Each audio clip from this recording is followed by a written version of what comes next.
Hello and welcome back to the YouTube studio here at the Berlin Global Dialogue. I'm Jack Kelly from TLDR News and I'm joined by Vera Songwe, an economist. How are you doing? I'm fine, thank you. Fantastic. During your appearance on the main stage a moment ago, you stressed the importance of countries affording their debts. Now, since 2014, sub-Saharan African countries have seen their GDP per capita fall by 10%, while the world has increased by 15%. Why do you think that's the case, and what more can be done to improve Africa's growth prospects? I think three things. First of all, we grew. We had our longest streak of growth between 2002 and 2014. Yes. A lot of that was because the global economy was growing and the world was growing along with it, but particularly China. Yes. And we have lived through a period where China has been able to reduce poverty, where 300 million people came out of poverty. And it was growing at double digits. Yes. With China growing at double digits, China was demanding resources from the rest of the world. So Africa and Latin America, in particular, benefited from this growth spurt of China.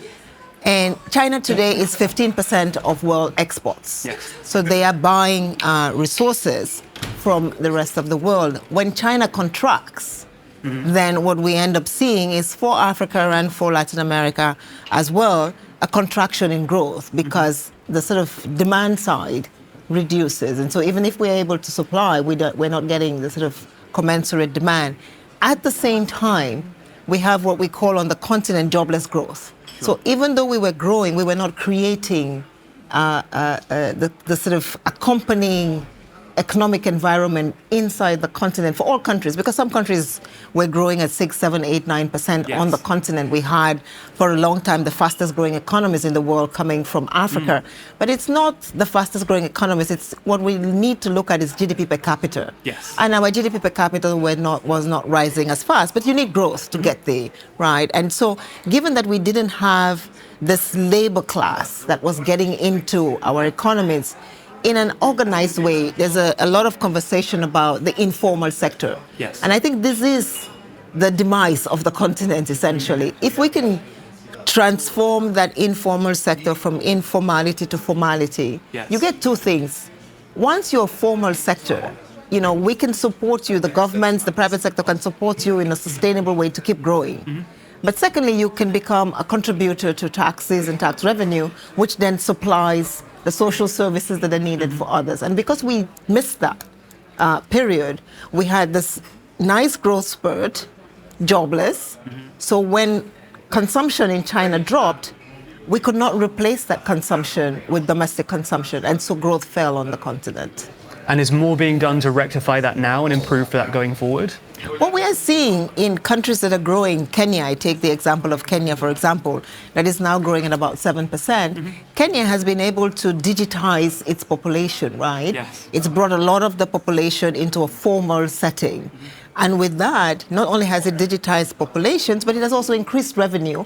It's providing more services to the populations.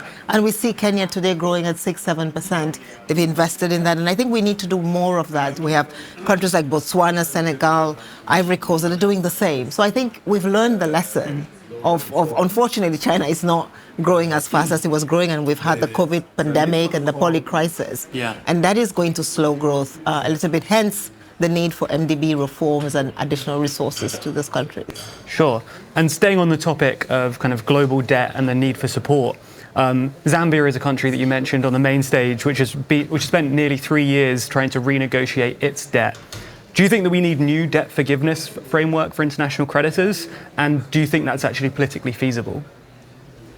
Look, I think we need three things. First of all, we need to recognize that the structure and composition of emerging market debt today is so different from what it was during the last HIPC round, right? Yeah. During the last HIPC round, 60-70% of debt was public bilateral official creditor debt. Now it's private sector debt.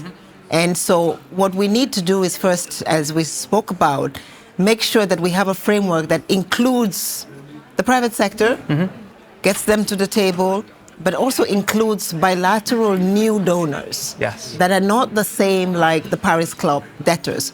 We need a system that has that conversation. What we are also missing in the multilateral development system is a framework for managing global systemic debt crisis. You know, the global system is used to being able to manage one debt crisis per year, right? If Argentina has a debt crisis, we can go fix it. If another country has a debt crisis, we can go fix it. But if 7, 8, 9 countries have a debt crisis all of a sudden, it's difficult. Yes, we don't have a system for that. So I think we also need in the sort of global governance framework to see how we fix that. Then maybe, and there's already been some debt forgiveness between 2020 and 2021, when the COVID crisis hit, 17 African countries immediately got debt write-offs from the IMF. So some of it has already happened. I'm not sure that today what we really need for more of this is about debt forgiveness, but it's also about making sure that what caused that debt forgiveness, which is the cost of debt, that we fix that. Because otherwise, then we'll get into a vicious circle. We'll forgive, then they'll go back and get 10% interest rates on new debt, and then they'll do it again. What we need to do is see whether we can get sustainable financing. Yes. Because when we talk about debt forgiveness, it gives the impression that there was bad management. But again, as I said, with U.S. tightening, without developing countries doing anything, you had a 10% increase in debt to GDP. Who takes care of that additional debt? Yeah. So we need a system that provides sustainable, cheaper, affordable resources. Absolutely. And you mentioned there the need for kind of private finance. And in particular, that's a big topic when it comes to the green transition. There's a lot of talk about kind of private finance getting involved in developing countries to support with the green transition. In practice, that seems to revolve around reducing the risk for private companies to encourage them to invest in this green technology. How do you think we can actually do that to make investment attractive to private investors while ensuring that these transitions and this development is actually beneficial to the citizens of the countries too? 3 things that we can do. The first one is what we talk about, providing credit enhancement mechanisms, which essentially is if a private sector is going to invest in, say, an energy project in country X, what they want to make sure is that there will be no policy change. So, for example, if you say that the price of energy is going to be Y, if there's an election and a change of government or about to be an election, the government may change its mind on that policy, which means that your calculations on your rate of return will change. The private sector doesn't like surprises. And so essentially what you need the public sector to provide is a guarantee that in the event that government changes its mind and changes policy, which affects your return, the public sector will step in. Let me say, by the way, that a lot of studies have been done for Africa, Ernst & Young and Moody's and the IFC, that have shown that in Africa in particular, we don't see these changes in sort of policy as often. So that first bit is important. Credit enhancements, providing guarantees. And the beauty about guarantees is that essentially you can leverage them 1 to 4. So you don't need to provide a lot of resources to make a guarantee. Because all you're saying is, in the event that it happens, I will come in and close that gap. So it's not resources that are put on the table today. And so the way we sort of assess it in the finance world is we don't need all of the guarantee dollars. We just need a little bit of it to guarantee a much bigger amount. The second one is what we call blended financing, which is you bring in different kinds of financiers, a little bit of the private sector. The country itself puts some equity, which means they have stake in the gain and skin in the deal, and meaning that they will most likely not change policy very easily. And then you bring in also some of the philanthropies to do some of the studies. I think that's a very important sort of system of putting together that. Another piece of the climate conversation is around carbon markets. And making sure, and this is important for your question, is carbon markets provide returns. But it has to go back to the communities that are sort of originating the sequestration. And I have a TED talk that talks a little bit about, the peatlands of the Congo. The peatlands of the Congo sequester 3 years of carbon emissions every year. So essentially they are cleaning the world. If those peatlands were to go away, we will reach 1.5 much faster and maybe go above it. But they are not, the people of the peatlands are not being compensated. So they have no incentive not to sort of cut down the wood and burn the forest and all that. And so we need to make sure that we create systems, sort of intergovernmental fiscal transfer systems that ensure that those resources go back to the populations. We've seen some schemes like this in Rwanda, in Ghana, where you have this kinds of close to the population return schemes. The other thing is that the carbon market resources, at least 50, 60, 70% should go back to those communities. And right now we don't have policies that allow for that to happen. So it's not uncommon that you find a business in the West that says, oh, I'm buying carbon from country X. And the populations don't even know that somebody is selling their carbon to that. So I think you need some transparency in the system to ensure that that happens, because that's the only way that we continue to protect the environment. Are you encouraged by the steps that have been taken thus far? Do you think there is progress being made to ensure that that is being returned to the local communities, or does more need to be done? There is progress. It's not as fast enough. A lot more needs to be done. I think this is the beauty of the digital age. I think what we're trying to do is actually create a digital exchange where everybody can go in and see, this is the country, this is the carbon, this is who is buying it, this is who is selling it, and at what cost. If you can create a kind of stock market for carbon pricing, then I think there will be more transparency. There will actually be more carbon that will be bought because people will feel comfortable about it. And so I think we need to create that architecture. On the COP28, there is a lot of work that's happening with the UAE. They already have a carbon exchange out there. Egypt has one. But I think we need something that is, at least for Africa, more continental. Where that brings in the kind of transparency that we need. Yeah, absolutely. Makes perfect sense.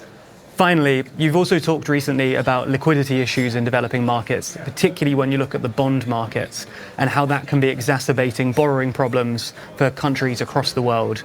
How do you think we can rectify this issue to make borrowing more affordable and also to solve these liquidity issues? So I've created a facility called the Liquidity and Sustainability Facility, which I chair. And essentially what we need is, it's interesting because for some of the problems that the emerging markets are facing, we have solutions in the developed economies, and all you need to do is bring them back in. When we had the 2008 crisis, what we saw was hyperactivity in the repo, what's called the repurchase market in the United States, which was essentially giving liquidity to businesses, corporates, and the states, particularly. At the time, there was a fear that particularly local governments in the United States had borrowed a lot to do infrastructure, that they will go bankrupt. So we gave them liquidity to sort of stop that gap.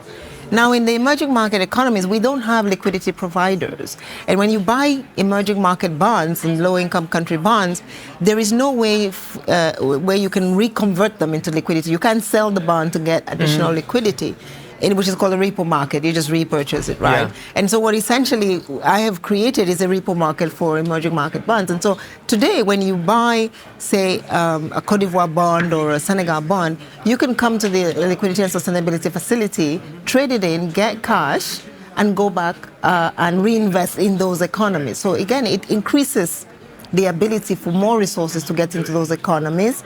It reduces the cost because it brings in more competition and more supplies. We created essentially a new asset class of funding for these economies. But even more importantly, this liquidity is important because with the tightening of US interest rates, your debt service obligations increase. But it's a bullet service obligation. Now, if you cannot meet that bullet payment, you're considered in default. So you go into crisis. That crisis can last 3 years. But all you needed was $500 million to pay in March. And so we need some kind of liquidity mechanism that allows you to pay the $500 million. So you have countries, and this is the sort of, I would say, the perplexity of the world. A country is growing at 6%, and we say, oh, it's going into default.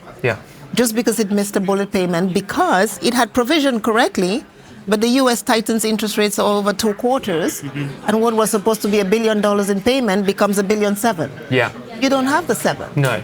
And so essentially the IMF and those need to be not lenders of last resort, but liquidity providers of last resort. Plug that gap, let your 6% growth continue so that you can pay it faster. And so this is, I think, one of the things is really, as we talk about the new global financial architecture, we need to begin to create for these emerging market economies the kinds of financial infrastructure.